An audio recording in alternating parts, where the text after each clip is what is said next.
Usually when we talk about like a medical diagnosis, Yeah. there's this expectation of extreme precision. Right. You break your arm, the x-ray shows that jagged white line. The doctor just points at the screen and says, well, there it is. It's incredibly binary, broken or not broken. Which is comforting, honestly. I mean, the math is clean. Exactly. Okay. It's clean. But then you step into the world of surviving without a home, and suddenly that x-ray machine is just, it's broken. Yeah. The reality is homelessness is not a monolith. It isn't a single uniform condition that looks the same everywhere you go. Surviving it depends entirely, and I mean entirely, on which state you are in. The laws, the geography, the local safety nets, they dictate your daily survival. It's the absolute definition of diagnostic muddy waters. The lived reality of being unhoused in one city can be a completely different universe from a city just, across the state line. You can't just apply a blanket national statistic and think you understand what's actually happening on the ground. Which brings us to the mission of this deep dive. Today, we are building the perfectly homeless state scorecard for Arkansas, and we're doing it right now, in real time. Yeah, step by step. Right. We're going to evaluate the state across 6 distinct categories of lived reality. And listen closely, because the score is going to evolve dynamically as we uncover different layers of this system. We are not going to reveal the final official score until the very end. We have to build the whole picture first. So, to set the baseline for Arkansas, let's look at the 2024 HUD point-in-time data. On any given night, Arkansas has 2,783 unhoused individuals. What? That breaks down to about 9 per 10,000 residents. Now, on paper, that actually places Arkansas as the 13th lowest in the nation for per capita homelessness. But here's a critical detail. 38% of that population is completely unsheltered. Wait, I need to pause you there because the math feels contradictory. I know. The state has a relatively low national rate of homelessness overall, but nearly half of those people are completely outside the shelter system. That means roughly, 1,334 people are living in cars, in the woods, or on the pavement. Why is the unsheltered rate so incredibly high? It comes down to severe demographic and geographic disparities. Homelessness in Arkansas is highly concentrated in specific pockets. Like where? Well, for example, the statewide homelessness rate for Black or African American residents is 4.4 per 10,000. But if you look at the Old Fort Homeless Coalition region, which covers the city of Fort Smith, that rate skyrockets to 25.0 per 10,000. Wow. It's a massive localized concentration. And in Northwest Arkansas, you see a similar spike. And Northwest Arkansas is booming right now. Yeah. Right? You've got the corporate headquarters for Walmart, Tyson, J.B. Hunt.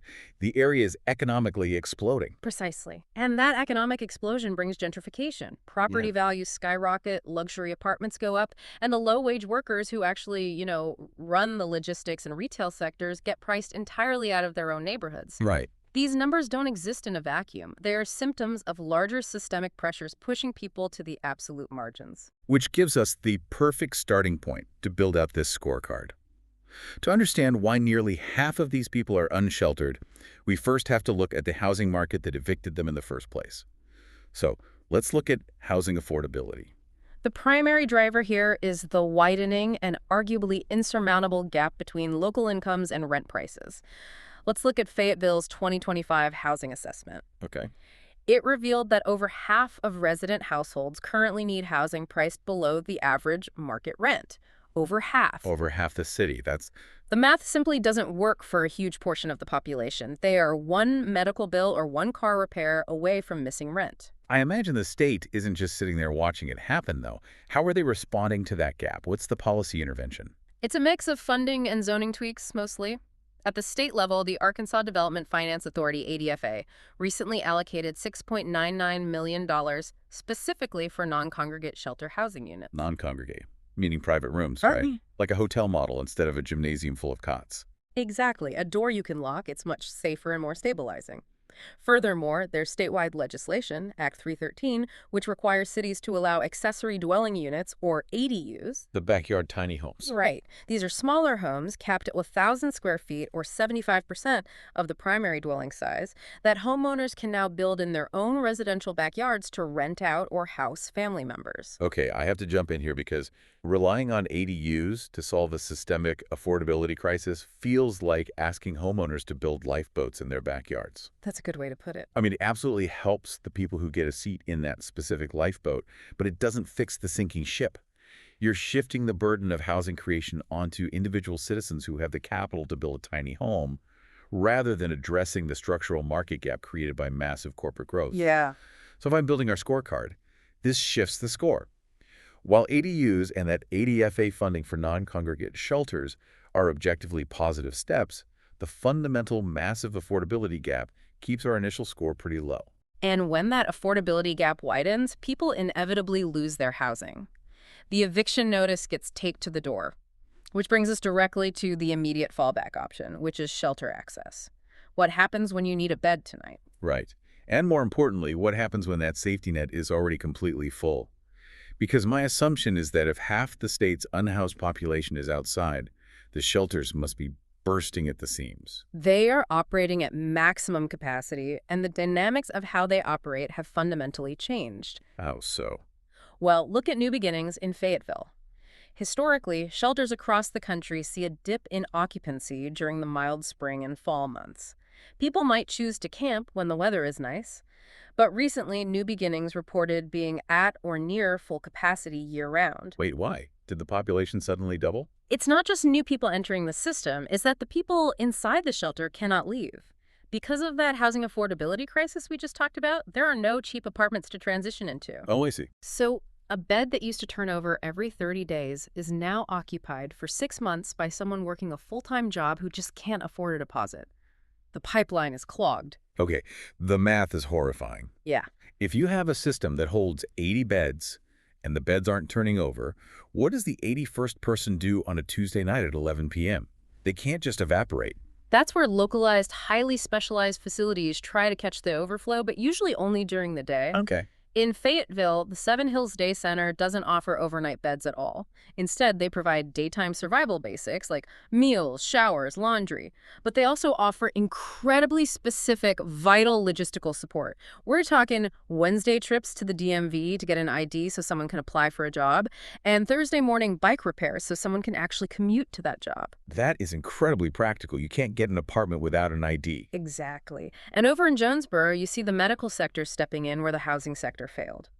St. Bernard's Healthcare runs a grant-funded recuperative care program. It's a 4-bed unit located within a crisis stabilization facility. Wait, why is a hospital running a shelter unit? Because hospitals were having to discharge patients with serious medical conditions or fresh surgical incisions back onto the literal sidewalk. Jesus. Yeah.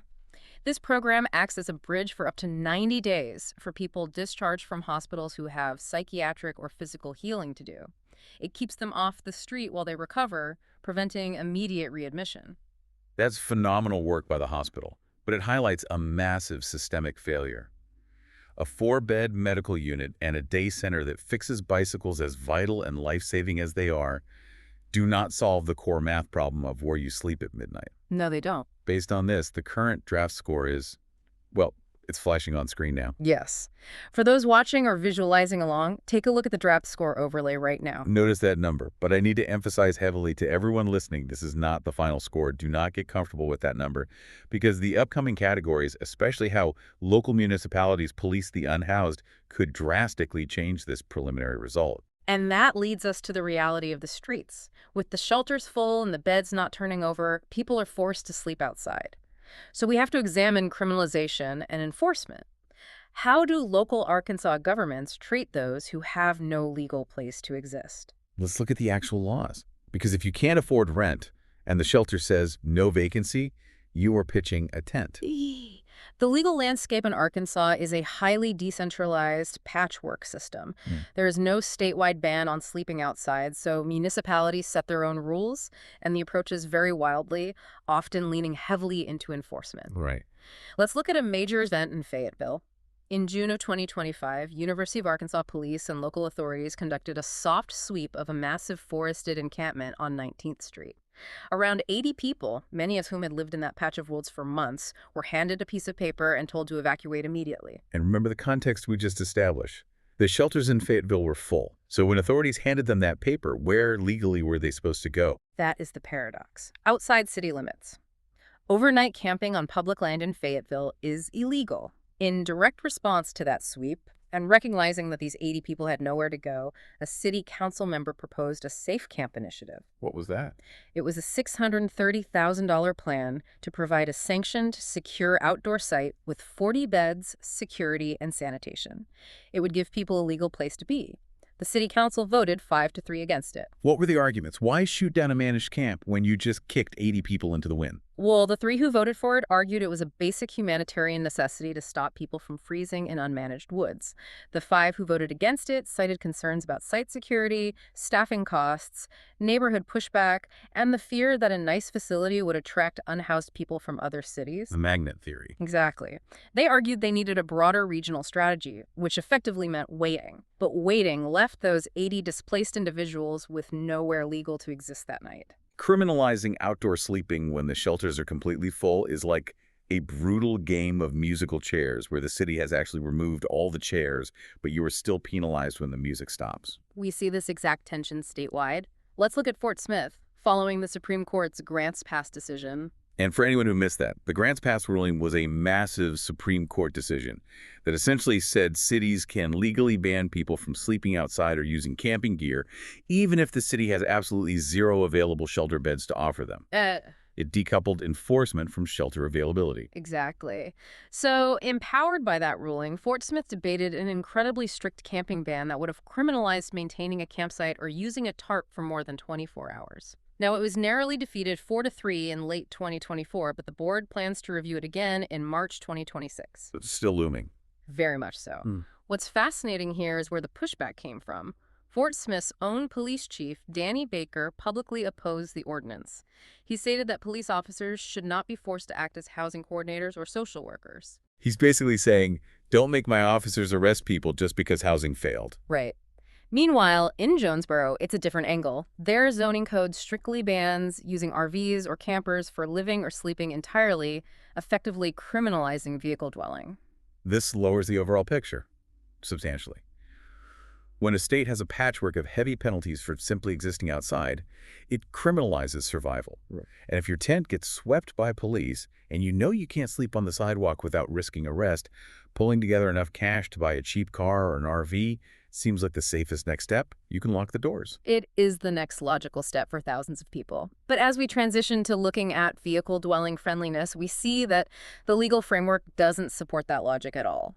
Arkansas has 0 state-sponsored safe parking programs. 0 in the entire state. 0. These are programs you see in places like Colorado or California where secure, designated, well-lit lots are provided. People living in their cars can pull in, sleep legally overnight without fear of a ticket, and often access porta potties and social workers the next morning. Right. Without those, unhoused individuals in Arkansas have very few legal options.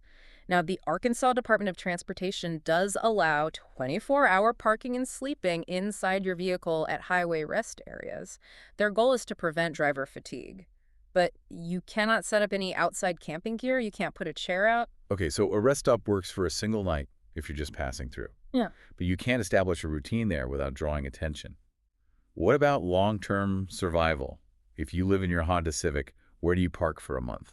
To avoid harassment, trespassing citations, or the constant knock on the window from police, many vehicular residents migrate to public lands, specifically the Ozark-St. Francis National Forest. Really? Just out into the woods? Yeah. The Forest Service allows up to 30 days of dispersed camping, provided you are 100 feet from water and you pack out your trash. You can park your car or RV and just exist.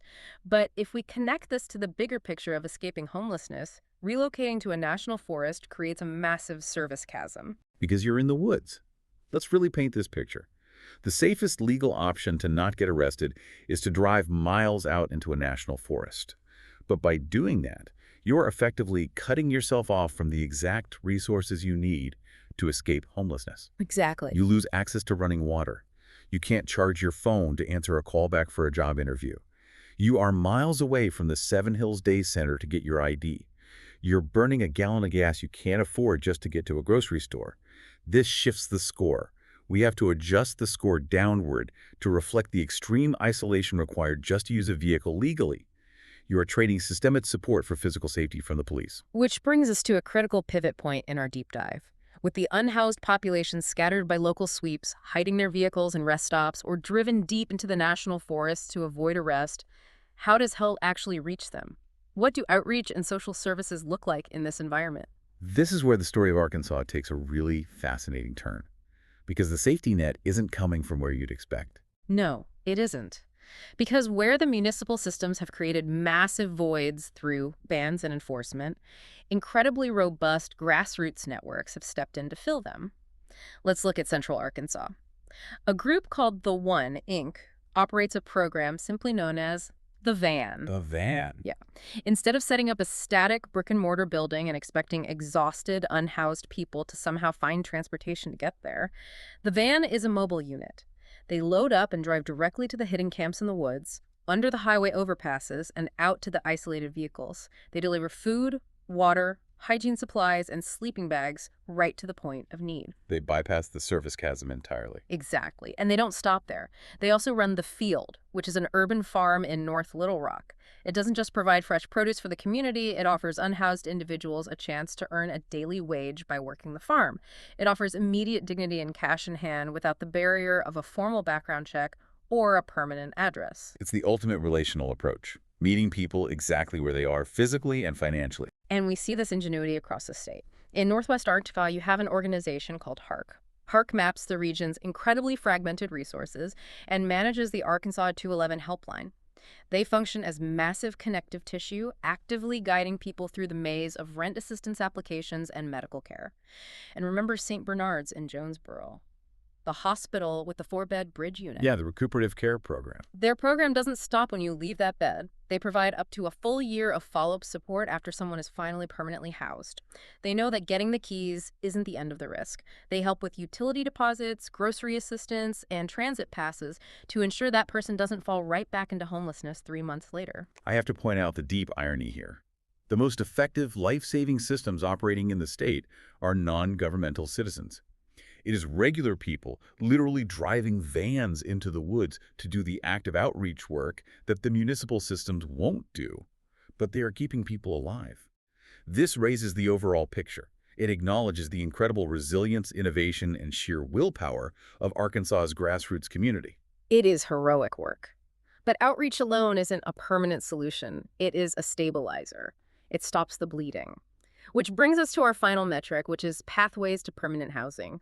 Outreach keeps people alive today, but what is the ultimate exit strategy from homelessness in Arkansas? Right, because a tent in the national forest or a cot in a shelter or a sandwich from a van, none of that is the finish line. People need doors that lock. A major bright spot in the state, and honestly a model for the region, is Providence Park, located in Mableville, just outside Little Rock. This is a 50-acre master-planned community specifically targeting chronic homelessness. It recently opened its first phases, and the master plan is to eventually build 400 tiny homes. 400 tiny homes. That's massive scale. It is. But the genius is that it's not just housing. You don't just put people in a house and leave them isolated. Providence Park includes a comprehensive health center right on the property for medical and mental health care. It has community gardens. It has an on-site micro-enterprise program that provides dignified wages for its residents, allowing them to work and earn within their own community. It's heavily inspired by similar, wildly successful models in Texas, like Community First, Village. It sounds incredible, but it does raise an important question: scale. Providence Park sounds like a utopia, and for the people living there, I'm sure it is. But is it a scalable blueprint that can be replicated for the whole state? Or is it just a beautiful lifeboat for a lucky few? Because the capacity is 400, but the HUD data we opened with showed over 2,700 unhoused people in the state tonight. Still, this raises the overall picture. It gives our scorecard a final significant boost for attempting truly innovative, permanent, non-congregate solutions that actually treat people like human beings. So if we pull back and look at the complete landscape of Arkansas, we see a state defined by intense contradictions. The major strengths are undeniable. You have an incredibly dedicated, heroic, grassroots outreach network driving into the gaps the government leaves behind, and we are seeing innovative, permanent solutions taking root with tiny home communities like Providence Park. But the weaknesses are just as stark, and they affect far more people on a daily basis. Yes, the state suffers from severe municipal criminalization of outdoor sleeping, emergency shelters that are choked and operating at maximum capacity year-round, absolutely zero state-sponsored safe parking programs, and a dangerous service chasm created when enforcement pushes the most vulnerable people out of the urban centers and into the national forests just to avoid a trespassing charge. Okay, we've unpacked the data, the municipal laws, the geographic isolation, and the lived realities on the ground. It is time to formally assign the final grades for the perfectly homeless state scorecard for Arkansas. For housing affordability. D. The gap between corporate-driven income growth and rent is too wide, and relying on citizens to build backyard ADUs isn't a systemic fix for shelter access. C-. The specialized medical bridge units and daytime resource centers are incredible, but the overnight beds are simply full. You can't get in. For criminalization and enforcement. F. The patchwork of aggressive local sweeps and camping bans criminalizes the act of existing when the shelters have already turned you away. I agree with that. For vehicle dwelling friendliness. D. Zero safe parking programs mean your only legal option is to hide in the national forest, totally isolated from help. For outreach and social services. A. The grassroots networks driving vans into the woods and offering urban farming wages are literally keeping the state's unhoused alive. Absolutely an A. And for pathways to permanent housing. B. Providence Park is a shining, innovative model of biggity, even if scalability across the entire state remains a question. When you synthesize all of those grades, you are balancing the harsh realities of local enforcement against the sheer willpower of the community. The final perfectly homeless state score for Arkansas is 61 out of 100. Arkansas earns this exact score because it exists in a state of deep tension. The municipal systems and patchwork laws heavily penalize those without a home, creating immense physical and legal danger. Yet the state is redeemed from total failure entirely by the extraordinary, heroic interventions of its grassroots citizens and localized permanent housing innovators. That's the perfectly homeless state score for Arkansas. But here's the bigger question. Would you survive homelessness in this state? Let me know in the comments. And if there's a state you'd like to see next, tell me below. This is a 50-state journey through how America actually treats people without housing, and every state tells a different story. If you'd like to support the project, visit the Perfectly Homeless Etsy store and pick up a PH hoodie. Every purchase helps fund future episodes and keeps these stories in front of the public. Wear the logo. Start a conversation. Because homelessness isn't someone else's problem anymore. It's happening in every state, every city, and more neighborhoods than most people realize. Until next time, stay safe, stay informed, and we'll see you in the next state.